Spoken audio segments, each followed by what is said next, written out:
plano era o seguinte: depois do Satoru Gojo perder, Takaba ia distrair o Kenjaku e como ele não pode matar ninguém, o Yuta viria quando o Kenjaku estivesse mais distraído e daria um golpe final. Depois disso, ele voltaria rapidamente para a luta contra o Sukuna, provavelmente usando a habilidade do Yui, que ele pode ter copiado para se teletransportar de volta pro fight. Mas até agora nada do Yuta. E além disso, a própria Maki ainda não apareceu. Então por que eles ainda não estão lutando? É isso que a gente vai ver no vídeo de hoje.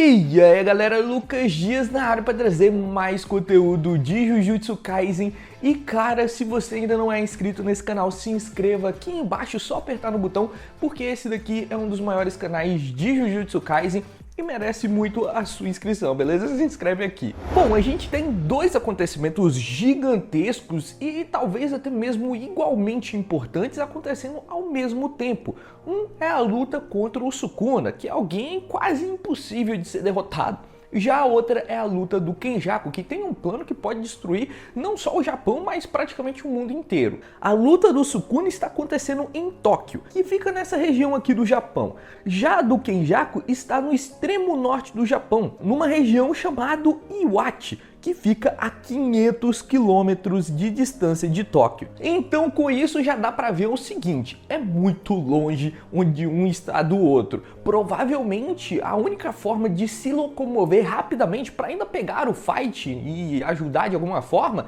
é com a habilidade do Yui. Eu acredito que nenhum dos participantes hoje consigam percorrer tamanha distância simplesmente correndo. Então a habilidade do Yui é importante pra caramba aqui, para por exemplo o Yuta, que tá lá no norte, consiga ainda vir para a luta do Sukuna a tempo. Ao menos essa daqui é a minha expectativa. Outra coisa muito importante é que vimos que durante a luta do Hazenouki contra o Kenjaku, foi aí que o Gojo acabou morrendo para o Sukuna. E depois disso ainda teve dois acontecimentos. O primeiro foi o final da luta do Hazenouki contra o Kenjaku, que sinceramente não parece que durou muito tempo. E o segundo acontecimento foi a luta inteira do Kenjaku contra o Takaba. Em Tóquio, o que aconteceu nesse intervalo foi a luta do Hajime contra o Sukuna, que também não pareceu ter durado muito tempo, e logo em seguida teve a intervenção do Higuruma, do Itadori, e ainda teve um pseudo julgamento do Higuruma sobre o Sukuna e logo em seguida a morte do Higuruma, coisa que também não pareceu ter durado muito tempo. Tendo em vista que a luta do Kenjaku contra o Takaba pareceu ser muito mais problemática para os dois, pareceu ser um pouco mais pau a pau do que o que tá acontecendo lá com o Sukuna. O Sukuna tá passando o rolo em todo mundo, então parece que todos os acontecimentos em Tóquio estão acontecendo muito rapidamente. Já essa luta do Takaba contra o Kenjaku, eu acredito que pode ter levado um pouquinho mais de tempo. Se isso aconteceu, então muito provavelmente a luta do Kenjaku contra o Takaba ainda não acabou. A morte do Higuruma talvez tenha acontecido antes do fim do término da luta do Kenjaku contra o Takaba. É lógico, isso daqui é uma suposição porque a gente não tem um relógio nas duas lutas. O principal marcador de tempo é o próprio Kenjaku olhando lá a morte do próprio Satoru Gojo. Depois disso é uma suposição. Eu supus que o Kenjaku não levou muito tempo para matar o Hazenouki, mas levou um tempinho na luta contra o Takaba. E eu supus que o Sukuna não levou tempo nenhum praticamente contra o Hajime e também contra o Higuruma. Se foi isso realmente o que aconteceu, então a luta entre o Kenjaku e o Takaba ainda não acabou e por isso que o Yuta ainda não apareceu na luta do Sukuna. Tá, mas e se a luta do Kenjaku já acabou? Se a sua suposição estiver errada e o Yuta está enfrentando agora a cabeça do Kenjaku, isso significa que então ele já morreu por ele ainda não ter aparecido na luta contra o Sukuna? E bom, não necessariamente. O Kenjaku tem um corpo especial, que é o do Geto. E nesse corpo ele tem duas possibilidades muito claras de levar algum problema pro Yuta. A primeira é liberando todas as maldições de uma vez, o que faria com que o Yuta tivesse um baita de um trabalho em exorcizar um monte de bicho e ainda conseguir um espaço para voltar para a luta contra o Sukuna. E a segunda coisa que o Kenjaku pode fazer é libertar somente o Tengen e fazer com que o Tengen consiga se assimilar ao, por exemplo, o próprio Kenjaku, ou até mesmo fazendo com que o Tengen use o seu conhecimento de barreira para prender o Yuta. Ambos os casos dariam um baita de um problema ainda pro Yuta e por isso que ele pode não ter vindo para a luta do Sukuna. E assim, essa daqui são algumas suposições, mas nada impede de que tudo isso aconteça ao mesmo tempo.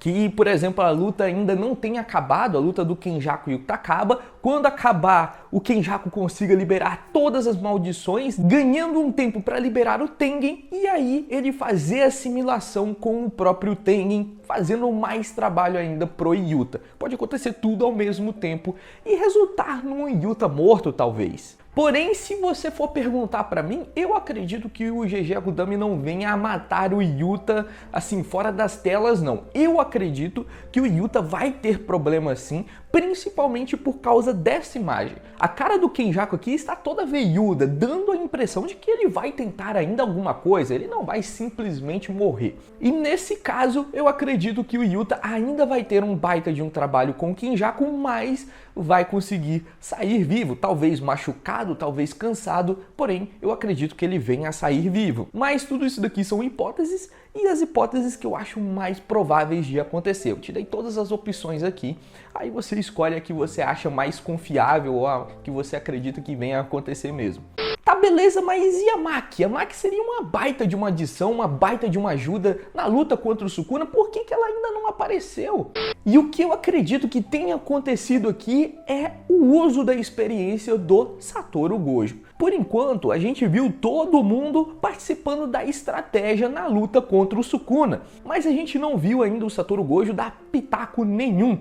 E eu acredito que o pitaco que ele possa ter dado é na ajuda com a Maki.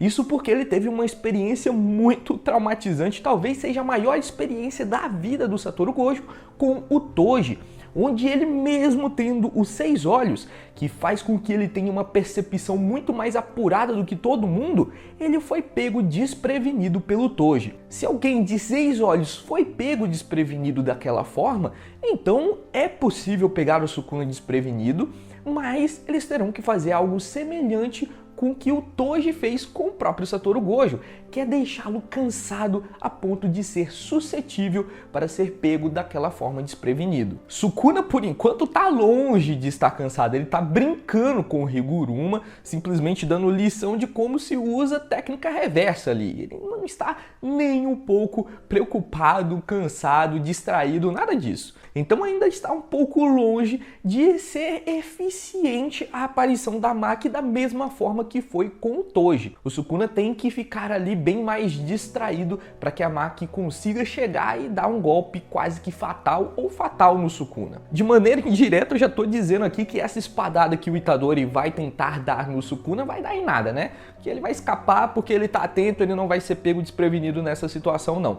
Então eu acredito que eles estão realmente guardando a Maki como um coringa, como uma última cartada para conseguir dar um dano verdadeiro no Sukuna quando ele estiver ali mais distraído, um pouco mais cansado. E por isso que ela ainda não apareceu, mas essa daqui é pelo menos a estratégia que eu utilizaria, a estratégia que eu acho mais viável e é o que eu acredito que eles vão utilizar, já que o Satoru passou por essa experiência e foi o maior momento da vida dele, digamos assim. Mas bom, esses foram os motivos que eu encontrei para o Yuta e a Maki ainda não terem participado daquele fight. Você encontrou algum outro motivo? Deixa aqui nos comentários a sua opinião também, que vai que eu faço uma parte 2 desse vídeo, beleza?